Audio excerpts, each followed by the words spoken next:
घोसी विधानसभा उपचुनाव का परिणाम आ गया और इसमें इंडिया गठबंधन और समाजवादी पार्टी के प्रत्याशी सुधाकर सिंह ने बीजेपी के अति आत्मविश्वास पर पानी फेर दिया।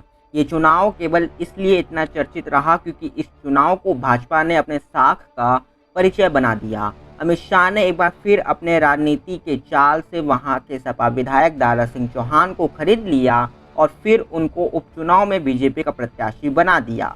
इसके पहले भी दारा सिंह बीजेपी में थे, वहां से वो सपा में गए थे और फिर अमित शाह के कहने पर भाजपा में वापस आए और अब उपचुनाव में बड़ी हार का सामना उन्हें करना पड़ा।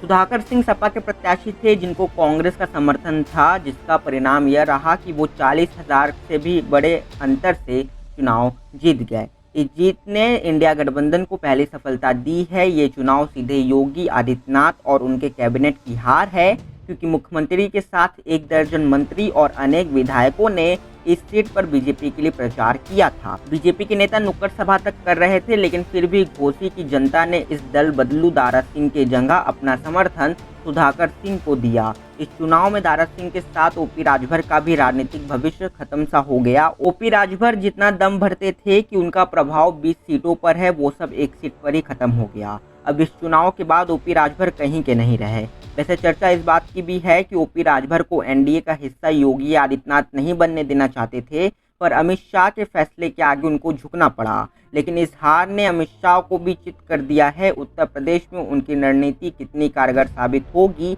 ये वक्त ही बताएगा, लेकिन इस हार का असर दूर तक पड़ेगा और इससे लोकसभा चुनाव में भी फर्क पड़ेगा। अब इंडिया गठबंधन जो यूपी में अब तक कमजोर दिख रहा था, वो भी अब एक होकर के बीजेपी से लड़ सकेगा। बाकी क्या है आपकी राय, कमेंट करके बताएं और वीडियो अच्छा लगा तो लाइक करके चैनल को सब्सक्राइब कर लें और बने रहे हमारे साथ। मिलते हैं अगले वीडियो में। धन्यवाद।